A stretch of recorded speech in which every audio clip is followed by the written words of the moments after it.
3 महीनों की तपस्या का रिजल्ट तो देखो। 3 महीनों की तपस्या का result. This guy went there to this, और सिर्फ 3 महीने के अंदर उन्होंने सिर्फ 3 एक्सरसाइजेस से अपना बेली फैट ही खत्म कर दिया। ये है 3 ऐसी एब एक्सरसाइजेस जिसने मेरे बेली फैट को यहाँ से यहाँ सिर्फ 3 मंथ्स में ट्रांसफॉर्म किया। और सिर्फ 1 साल के अंदर इंडिया के बेस्ट नेटी शोल्डर्स भी बना लिए। बेस्ट नेटी शोल्डर्स की बात हो इंडिया में तो किसी को कोई कंफ्यूजन ही ना रहे कि एक्चुअली बेस्ट शोल्डर्स किसके हैं।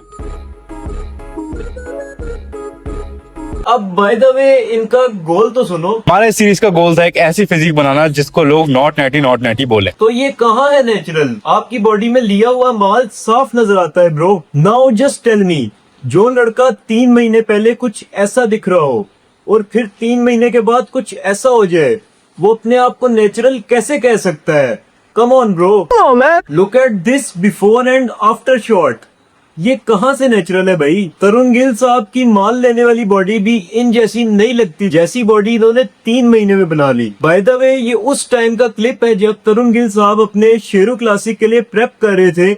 उनकी इनहेंस बॉडी कंडीशन भी इन जैसी नहीं थी जैसी इन्होंने 3 मंथ्स के अंदर रेडी कर ली। अब आपके दिमाग में भी यही क्वेश्चन आएगा कि अगर ये लड़का 3 महीने में नेचुरल रह के ऐसी फिजिक बना सकता है, तो अगर ये इनहेंस हो जाए तो ये कैसा दिखेगा? मैं अगर आपको बताऊं तो जैसी इनकी बॉडी है इनहेंस होकर भी वैसी ही लगेगी, because he is not natural, he is 100% enhanced. So meet naturally enhanced Bharat Chaudhary. और 3 महीने तो इनके लिए कुछ भी नहीं है।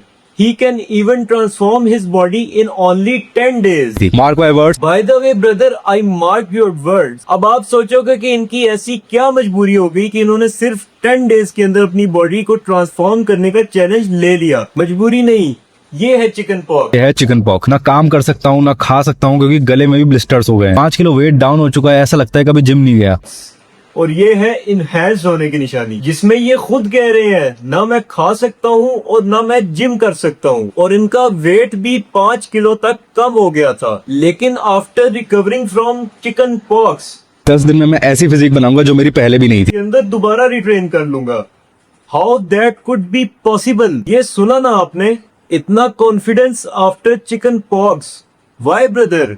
चिकन पॉक्स से आपको रिकवरी के अंदर कम से कम 10 से 15 दिन लग जाते हैं, मगर आप रिकवरी फेज के अंदर ही बोल रहे हैं कि मैं 10 दिन के अंदर अपनी वही फिजिक दोबारा रिट्रेन कर लूंगा। How that is possible? But अब ये सवाल आता है कि why he is doing all these things.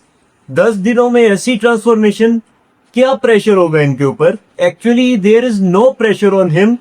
बाकी फेक नेटीज की तरह इनको भी अपनी बॉडी को स्टेज रेडी करने का ऑब्सेशन आ गया है। अपने आप को रोज मिरर के अंदर देखना, और अगर थोड़ी सी भी फिजिक डाउन हो जाए तो इनकी रातों की नींद उड़ जाती है। ये अपनी बॉडी को डाउन देख ही नहीं सकते। इसको मेंटेन करने के लिए they can go to any extreme level. Extreme से याद आया, भारत तो खुद एक डायरेटिक यूजर है, मैं नहीं कहता।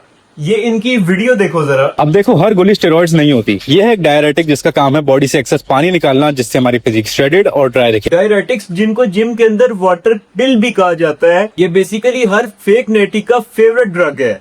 वो खुद एक डायरेटिक यूजर हैं और ये बात उन्होंने खुद कैमरे के ऊपर एक्सेप्ट की है। ईशान ठाकुर जो कि इनकी तरह एक और नेचुरली इनहेंस्ड एथलीट हैं, वो डायरेटिक्स की वजह से ICN में परमानेंटली बैन हो गए, बिकॉज ये ड्रग डोप टेस्ट के अंदर इनकी बॉडी में स्वेयर अमाउंट में पाया गया। जी बिल्कुल, ये वही ईशान ठाकुर हैं जो कहते थे मेरा कभी भी कहीं भी डोप टेस्ट करवा लो, मैं 100% नेचुरल हूँ। डायरेटिक्स बॉडी बिल्डिंग या किसी और स्पोर्ट्स के अंदर इसलिए बैन है क्योंकि ये high blood pressure and oedema के पेशेंट कॉल्ड फ्यूरोसेमाइड लाइसेक्स, जो कि हम देते हैं CKD के पेशेंट, क्रॉनिक किडनी डिजीज या फिर कोई फ्लूइड ओवरलोड के पेशेंट है जिनका यूरिन आउटपुट नहीं बन रहा है, जिनको पेशाब नहीं आ रहा है। इन सिंपल वर्ड्स, ये टैबलेट अलाउ करती है आपकी बॉडी को कि excess amount of water kidney से निकाला जाए by giving pressure to them, और वो बॉडी का सारा सोडियम और पानी यूरिन के रास्ते बाहर निकाल देता है। एक फेक इन्फ्लुएंसर फोटोशूट के 24 से 48 घंटे पहले इस टैबलेट को पॉप आउट करना शुरू कर देते हैं ताकि तमाम लिक्विड उनकी बॉडी से निकल जाए, और भारत ने भी यही काम किया और इसको कैमरे पर आकर खुलेआम एक्सेप्ट भी कर लिया। But here is my advice to Bharat, जो आप टैबलेट्स अपनी बॉडी के अंदर डाल रहे हो सिर्फ इस गर्ज से कि आपकी बॉडी का सारा फ्लूइड बाहर निकल जाए, वो आपके लिए बिल्कुल ठीक नहीं है। इस तरह की टैबलेट्स काफी लोगों ने अपनी लाइफ के अंदर टेस्ट की हैं and they all ended up in hospital. ये ड्रग्स आपकी किडनी के ऊपर इतना अननेसेसरी प्रेशर डाल देती हैं कि वो अपना ऑप्टिमल फंक्शन परफॉर्म ही नहीं कर पाती and you end up with kidney damage. Dorian Yates 6 time mister Olympia बताते हैं Diuretic use. Some guys use diuretics to lose body water, and you lose a lot of electrolytes. Electrolytes regulate your heartbeat, so if they get really out of whack, Mohammed Ben Aziza, that beat me in my first pro show. Decision तुम्हारा अपना है, लेकिन तुम्हारी body देखने के बाद मैं ये जरूर कहूंगा यू आर नॉट नेचुरल। अगर आप सिर्फ डायरेटिक्स ले रहे हो तो ये स्टीरॉइड से ज्यादा खतरनाक है। But now this lady died of diuretics, which is something common and they are very dangerous. They can kill you in a heartbeat. हाँ, और मुझे वो फेक नेटीज का ऑप्टिमल आंसर बिल्कुल भी ना देना कि we know all the camera angles, we know all the lighting and we even does not look same in simple clothes. This is what every fake netty says. कभी कभी तो मुझे ये समझ नहीं आता कि ये कौन सा स्कूल है जिसके अंदर तमाम फेक नेटीज को पढ़ाया जा रहा है कि आपने अच्छे एंगल्स और अच्छे पंप को कैसे प्रिस्क्राइब करना है। And every fake natty has a same story. लोग मेरी बॉडी को लेके काफी मजाक बनाते थे। इस सब के बाद मुझे लगा कि मेरी कभी भी एक फिजिक अच्छी नहीं बन पाएगी। Let me tell you something, rip body can never give you any happiness either. मैंने काफी बॉडी बिल्डर्स के इंटरव्यूज करे हैं, but they apparently does not even happy with their physique, even कि उनकी फिजिक काफी अच्छी होती है।